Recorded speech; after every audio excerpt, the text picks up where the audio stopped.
Hey, what's up TTM? So I decided to go downtown for today's tutorial, and today we're going to be learning how to do a speed vault. Now in this tutorial, we're going to be learning the progressions for it. I'm going to be breaking down the skill, whether or not you should actually shift your legs, and you guys understand what I mean later, because I see a lot of athletes do this, and whether it's practical or just for looks or whatever have you. So we're gonna be going over all of that today, as well as our safety vault, which is the prereq for a speed vault tutorial. So stay tuned and make sure you watch the whole thing. And in an effort to get over, I guess, like talking in public to my camera, because I feel awkward, that's why I am downtown today instead of at my park, as a bit of personal growth for me. Yay! Out of my comfort zone. Sweet. Let me find a spot. Also, safety vaults are really good for multiple situations, not just, I guess, like stepping over things or like bench height. For instance, you can do it into like cat grabs on walls, for instance. They're multi-useful and practical, which is why they're my favorite. So anyway, enough with that. Let's get onto the tutorial. If you already know how to safety vault, check the description for the chapters. I'm going to be putting a chapter list so you can hop right over to the speed tutorial. A lot of people like to teach their safety vaults on the floor first, and I don't think this is a necessary step. So I'm gonna go ahead and hop right into walls and such. Keep in mind, this is going to be a speed vault tutorial. I'm just touching on safety vaults just so you guys can understand how to do a speed vault, because I don't think a safety vault needs its own tutorial. So yeah, we're gonna go into safety vaults here first. All right, so usually you would wanna find a wall that's a bit thinner than this, but this is what I have, so this is what I'm going to work with. Now, actually, I lied. I know where I can find a wall. And while we are on our way to the wall, if you haven't yet already hit the like and subscribe button, feel free to smash that like and subscribe button. I would really like to hit 250 subs by the end of the year. And I feel like at the rate we're going, that's a pretty reasonable goal. So if you like the content, feel free to help us out and reach our goal by subbing and liking this video. And make sure you comment down below your favorite color. All right, so hopefully this isn't too awkward of an angle for you guys, but on with the safety vault tutorial so I can get to the speed vault tutorial, which is what this whole thing is about. First things first, when you're doing your safety vault or even your speed vault, whatever foot it is that you take off with, that is the hand that you're going to place down. So if I jump with my left foot, I'm going to be putting my left hand down. So I'm gonna show you guys going towards you, and I'm gonna show you guys coming back. Now, the other thing about this is that the opposite hands and foot should be touching the wall at the same time, roughly. And then always remember that your feet should touch slightly before your hands to help absorb impact. So if I jump with my left foot, I am putting my right foot and left hand on this wall.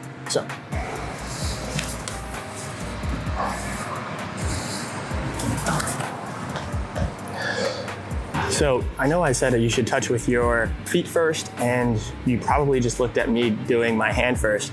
The reason being is because that this isn't very far for me, but if I was like full sprinting in like a speed competition or something, my foot would absolutely touch first, and it's almost like I'm hurdling over the entire thing.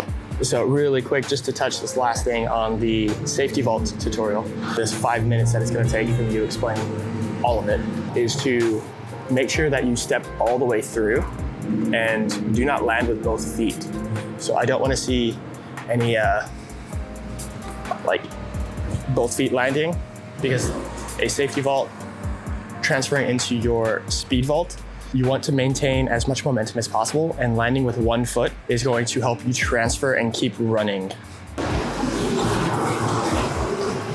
And then one last thing for the safety vault tutorial is to make sure you leave enough space between your hand and your foot on the wall for your second foot, your jump leg, to come through, right? So if I am here, I don't have enough space for my leg to come through, versus If I am here, I have weight on my arm, I have weight on my leg for my leg to come through. And without further ado, let's get to the speed vault tutorial. All right, so I'm gonna be showing you what I mean by my foot should be going first on the safety vault here. And then we're gonna hop right into the speed vault in this same spot. I'm gonna do a few different angles so you guys can see it from a few different angles.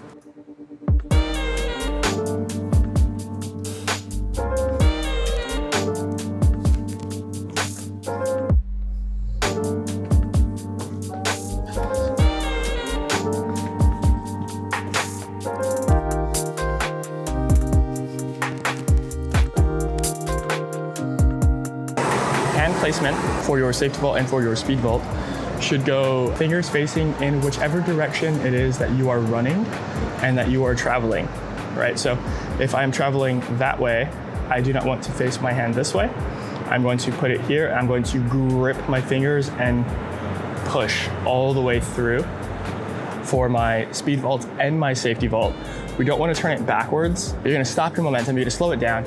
You're not going to use it properly. And the whole point of it is to maintain momentum. The whole point of like a safety vault and a speed vault is to maintain momentum, not to slow it down or block it. So make sure your fingers are pointing in the direction that you want to run to. So a few things that you can't see here is that this landing space isn't ideal for running out of it, but you can kind of get the idea of what it is that I'm doing. I'm landing on one foot and trying to keep going. And I can't really show it the other way because I'd be running into the street. The whole idea of a speed vault is to be able to run, vault over the entire thing and keep that speed and that momentum going through. And I think safety vaults and speed vaults capture that really well. I don't think that you need a dramatic scissor kick to make this function properly. As a matter of fact, I think it actually debatably doesn't help versus just kind of like tucking and leaning, and I'll show you what I mean right now too. So with that one, I felt very like out of control because my legs were having this like huge shift, and it's just not something that I'm fond of personally. If you like the way it looks, you know, parkour is all about creativity and style and doing whatever it is that you want to do. So if you like the way it looks, by all means, do it that way. There's nothing really wrong with it, and it's actually taught that way quite often. But as far as efficiency for me, I like to not really do that for my speed vaults. And I'll show you what I mean on this next one about how I don't actually shift my legs.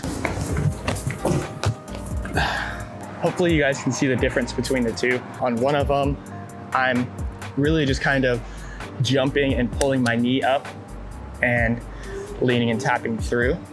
And on the other one, it's like a really dramatic scissor shift kick thing with my legs. This is literally the way I would teach my safety vault and my speed vault to my kids, to my 8-year-olds who can all safety vault and speed vault correctly and run up to my standards. I don't think it's a very hard skill. So let's talk about some practicalities for it, right? Like we already have been doing. The speed vault is good for maintaining momentum if you're being chased for whatever reason, whether it's a game of tag or a real life situation when you might actually need it. As far as competitions go, I think speed vaults and safety vaults are some of the fastest vaults that you could do. But that being said, everything does come to preference. If you feel like you can Kong faster than you can safety vault, then Kong and keep that momentum faster. Although I will argue if you try to tell me that your dash is faster than your safety vault, because it's not. So don't do that. We can talk about this in the comments down below. If you want to have a discussion on which vault is the fastest, we can. But if we're gonna talk about this, then let's talk about why and give examples and be open to me telling you that you're wrong, because I will also be open to your suggestions if you think I'm wrong, and that's totally fine. Yeah, so a speed vault isn't very hard, right? So just know how to do your safety vault, right? Which literally is just jump, foot, hand, step all the way through. And then do that same thing without your foot touching the block. It's easy. I'm gonna leave you guys with that. This is a super short tutorial. For the most part, it's just been me rambling. So I'm gonna go find some other spots and I'm gonna film some speed vaults and some lines with some speed vaults in it. Enjoy the small speed vault sampler at the end. I'm also thinking about doing this type of thing more often at the end of my videos. So let me know if you want to just see more of the skills in like a sampler type of version, or like a small edit type of thing at the end of the video, just to kind of get some ideas of where you can use things. So you'll be seeing some safety vaults and some speed vaults throughout this whole thing.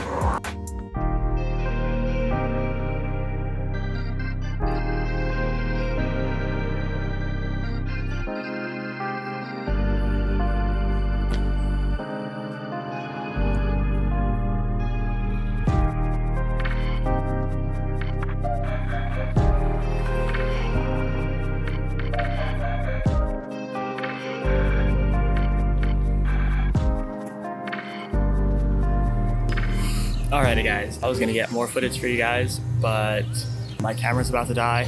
So happy Saturday, keep training and stay safe.